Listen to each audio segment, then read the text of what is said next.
Welcome back to Face the Nation. Joining us now, Time Magazine columnist Joe Klein and former Reagan speechwriter turned Wall Street Journal columnist Peggy Noonan, plus former Clinton press secretary Dee Dee Myers, who is now a contributor to Vanity Fair, and Michael Duffy, executive editor of Time Magazine. Welcome to you all. Well, you just heard our reporting from our correspondents and the two senators. And Joe, it sounds like, surprise, surprise, they haven't reached a deal yet. And the idea of going over the cliff is a real one. Yeah, but they will reach a deal. It may not be in the next 48 hours. It'll be in the next couple of weeks. And we should always remember, with all of this crisis talk going on, that what's about to happen is a return to the Clinton tax rates of the 90s, which when they were imposed in 1993, everybody predicted a big recession, and what we had was a big economic boom. So there are really negative aspects to going over the cliff, especially for the very poor.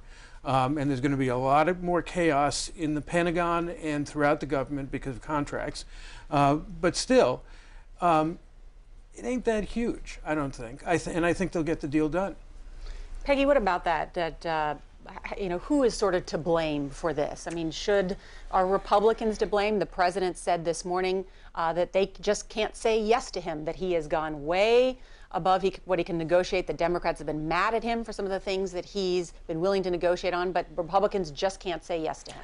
Well, I think probably the big cliche of this moment in history is there's a lot of blame to go around. I think it covers a heck of a lot of people. Actually, a United States Senator, a Republican, said to me exactly those words the other day. I see there were two real problems. One was the unfortunate, sad unsuccess of John Boehner's Plan B in the House, where he could not herd the cats. But the other part, I think, is that you get only one president at a time. The president is presiding here. Somehow with this president, it's always cliffs, it's never deals. It's always up to the last moment. I think there is a deficit there of very broad-minded leadership, and there is certainly a deficit of trust between the Congress and the president, and between the Republicans in Congress and the Democrats. So plenty of fault to go around. Dee Dee, what about that? I mean, Mitch McConnell, who's really now at the heart of making some sort of deal today about how far he can take Republicans, he says, the president called him last week. It was the first time he's talked to the president since November 16th. Why is there something that the president is responsible for, that he's not reached out enough to Republicans and established that kind of trust that is lacking? Well, look, I certainly would have liked to see the president do more reaching out over the entirety of his first term. I think that would have been useful. It's a frustrating process. But keep in mind that the president has been negotiating with John Boehner at this point, and that was sort of the agreed upon format. He's been in conversations with him, and when push comes to shove, Boehner cannot get these deals done in his caucus. The big change is not at the White House, it's in the culture of Congress. It's become an increasingly partisan Congress for a lot of reasons, not least of which is increasingly polarized districts in the aftermath of redistricting. We've seen that over more than a decade, but particularly in the last decade, we've seen a real hardening of positions on both sides. And so you have a Republican Congress that's intransigent, and they're not willing to meet the president on any of this. We just saw Speaker Boehner's Plan B failed because the Republican House refused to raise taxes on anyone. And you heard both Senators Durbin and Coburn saying they both believe that revenue has to be part of the deal, and yet that cannot get through the House. And on that note, you talked about why is Washington so partisan? People ask that question. Nate Silver of the New York Times did a study that was just out this week that showed of the makeup of the House of Representatives that in 1992, he identified 103 members that were elected from swing districts, but 20 years later, he's only identified 35 such seats. And the next census won't be until 2020. So we've got to make it through another 8 years, essentially, of this partisanship. Is that the problem, Michael? You look at Ohio just for a minute. They had a race for Congress there, like in every other state this fall. It voted about 52 to 47 Republican, Democrat for its Congress women and men. So you would think it would maybe a 50-50 toss-up of Congress, maybe 60-40, something like that. It's 12-3 Republican Democrat because of the way both sides have begun to rely on gerrymandering. So that's a really good, and John Boehner kind of controls the Ohio legislature when it comes to gerrymandering. So they all kind of reap what they've sowed here. These are almost impossible to defeat congressmen in their districts.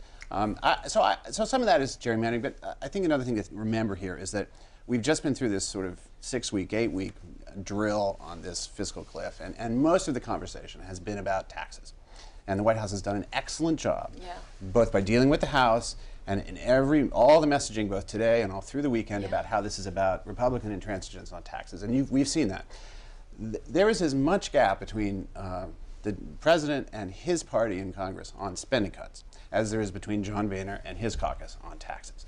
There is great distance in how far that party has to go to come together to do the kind of entitlement cuts that we still need to see sometime, whether it's this month or this year or next year. There's a long way to go. They have never been as close as people think on this stuff. That's interesting, as in terms, you're saying in terms of messaging, the White House has done a good job of keeping this in terms of right on taxes. Because it keeps the Republicans in what they call a message hole.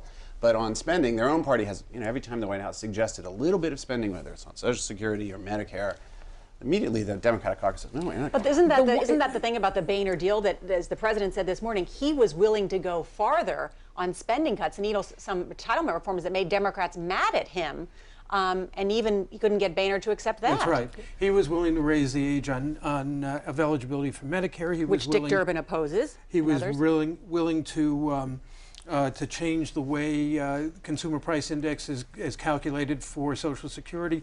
Both of those would have been nice steps. There's far more reform that has to be done to our healthcare system long term. And our healthcare system now includes Obamacare.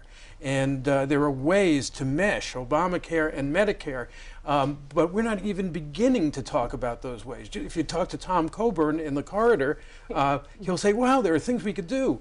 But we can't do that given the state of paralysis.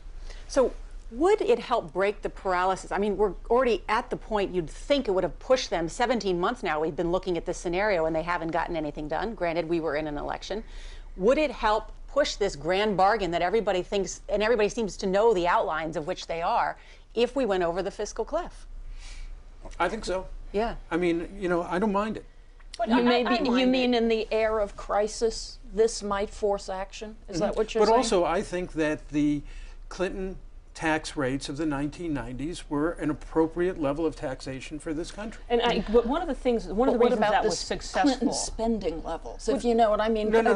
Forgive me, but Tom Coburn's point about, look, whatever we do in raising taxes now will make no difference with regard to the horrible debt and deficit. I think that the Democrats are going to have to face the fact that fee-for-service Medicare is something we can no longer afford, and it's also a really lousy way of providing medical care. One of the reasons that the Clinton budget in '93 was successful and led to 22 million new jobs over the course of the next 7 years was because it established rationality and predictability, right? It raised taxes and it cut spending, $500 billion, which is peanuts by today's standards, but nonetheless that was very tough to get passed. We had to, ram it through to the last senator, begging Senator Bob Kerrey with, everything we had. And it got done. And what happened was the rest of the markets responded, the rest of the world looked at us and said, they can manage their affairs. The thing that bothers me about what we're about to do is we can't manage our affairs. And the public is adamantly, is understandably frustrated and angry and dispirited by it. And yet voted everybody back into office for the most part. Voted back in the same president and the same Republican-controlled in House. its ambivalent way. I want to do a little commercial about stability for my former boss, President Reagan. Famously, of course, Ronald Reagan would have Tip O'Neill, his great partisan, fierce opponent, Speaker of the House, come in and try to work on the same sort of deals that are being discussed now. But Ronald Reagan also had the Republican leaders of that same House and that same Congress and that same Senate in. He had to mash them all together. He had to make it work. One of the surprising things about President Obama in this crisis, I think, is that he walked in as a winner. He just won an election. He had everything going for him, much higher popularity ratings than the Congress itself has. The Republicans were humiliated. They had no leverage. So you get those Republicans in, you get Nancy Pelosi in, and you shake it up. You give the Republicans something so that they can save face. You make them raise taxes. At the end of the day, nobody's happy, but stability occurs and the thing goes forward. I am continually surprised by President Obama that he lets it become these dreadful, enervating dramas. Could I just say that when Ronald Reagan was president, and everything Peggy just said is absolutely true. I'm so glad. When Ronald Thank you, Reagan when Ronald Reagan was president, Grover Norquist was in diapers, and Rush Limbaugh was a disc jockey, I think, in St. Louis.